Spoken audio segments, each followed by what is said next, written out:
Hi everyone, Josh Knight the First here with another episode of Exade Replay, coming to you with episode 37 of the series. Let's get right into it. So this week's episode of Exade is pretty cut and dry. It's very plot heavy, not a lot of filler, not a lot of comedy, just straight on story. But first let's go ahead and talk about another change that they've made to the opening. So last week, yes, I was very happy to see that Kiryu was added back to the opening, albeit in his darker, evil costume. Well, now he's back in his regular red jacket and more floral pattern, so I guess that's more indicative of the fact that he's a good guy now. Now, I'm not over-exaggerating when I say that this week's episode is a very basic episode. The whole point of this episode is for Hiro to go ahead and decide just how bad he wants Saki back, and the other half of that being just how bad Taiga wants to help him do that for his own connected reasons. So at the beginning of the episode, we see that Hiro has been given this ultimatum by Masamune. Either go ahead and take out Paradox, because if you take out Paradox, that'll take care of Exade, or lose Saki. Now this ties back to a very important question for both Taiga and Hiro as characters. Both of them, of course, were very affected by the events of 5 years ago, which are what led Taiga to becoming a Kamen Rider in the first place, and Hiro to losing Saki. As far as that's concerned, how much weight are we putting on Saki as a character, or really at this point as a plot device, because we've never gotten to know her as a character, just how much she affected Hiro originally. We still see that she's affecting the plot since two of our main characters are very much tied to getting her back. Along with that, our patient for this week who's infected with the Kaiden virus is actually Saki's dad, who we find has been playing Kamen Rider Chronicle in order to get her back. That would make the second dad this season to try and get her back, along with Hiro's dad. Now it makes sense, a father's love would go so far as to put themselves in danger to try and get their child back, or get them out of danger as it were, if they were given the option. So as far as that goes, that's fine as far as motivation.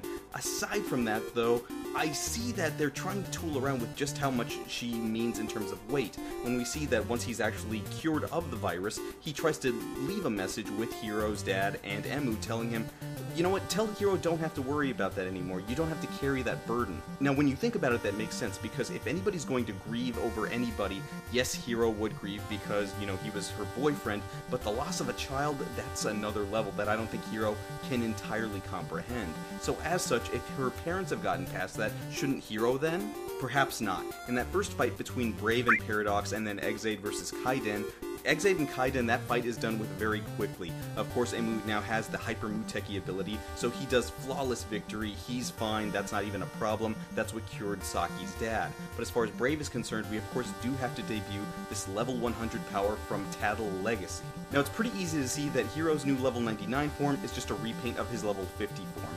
But really we needed something to make him on an even level with everybody else in the series, since of course Paradox and Exade have leveled up so much. Now as far as Taiga being the other half of the focus in this episode, Taiga 100% gets why Hiro is doing this.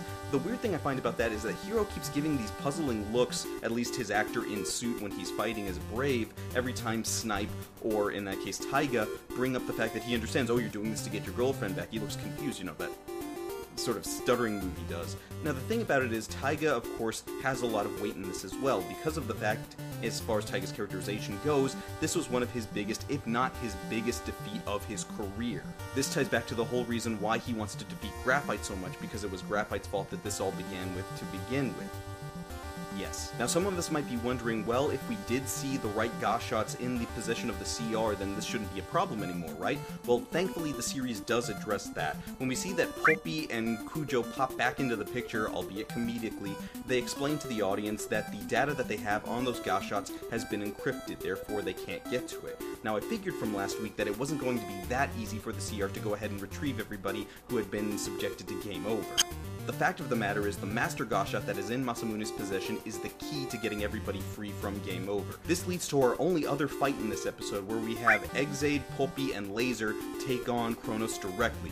Now this fight, or this portion of the fighting that's going on in the second half of the episode, is actually very well choreographed, and I can't say enough how thankful I am that they remembered Poppy could transform. Really, the three of them working in concert together looks very good on screen, and I wish they would do it more often.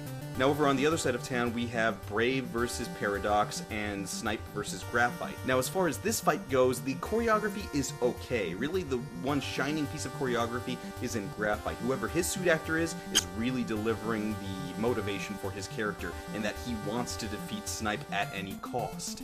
Now, to go ahead and tie these two fights together, Cronos reveals to everybody that the whole reason that he's had Hiro targeting Paradox is for the fact that if Paradox is defeated, taken off the board, then Emu, by definition, should lose his ability to transform into Exade, since he's the tieback to his game Virus.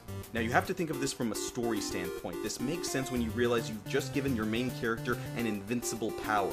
If that's the case, then the rest of the series should be easy, but for that, they've given him essentially an Achilles heel. If we lose Paradox, we lose Exade. The two are still tied together, even now. Really, I like the character of Paradox, Pollard, however you want to call him, and I think he's a great addition to this cast. I don't think they'll be getting rid of him anytime soon, since he's still a potential end boss, at least in my book, so I don't think he's in danger other than what they're telling us on surface level.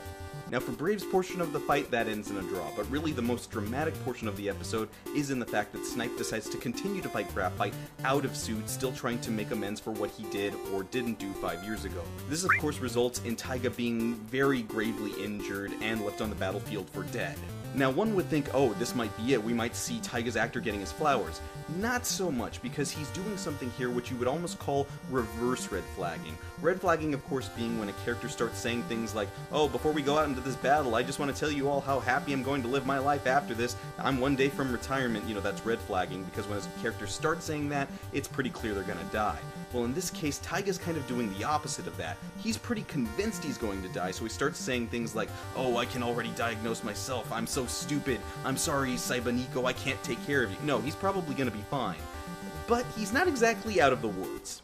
It's worth noting in that last scene that they use the backdrop of the sunset in the Tokyo skyline very nicely. If you've seen enough tokusatsu over the years, sunset is very important to them as far as creating drama or displaying drama in tokusatsu, so it's nice to see that they're keeping that trend here in Exade.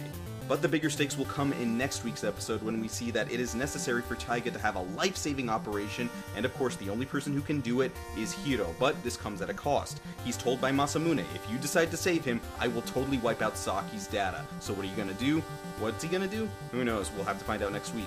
Yeah, that was pretty much it. Pretty straightforward. There was one or two minor comic parts with Hiro's dad, but other than that, this was just straight up story, which is why this is kind of a shorter episode. But let's go ahead and talk about what we saw here. So first and foremost, Poppy fighting again as Kamen Rider Poppy. Do you like the fact that she was fighting alongside Exade and Laser Turbo against Cronos, and do you wish she would appear more or less than she has before?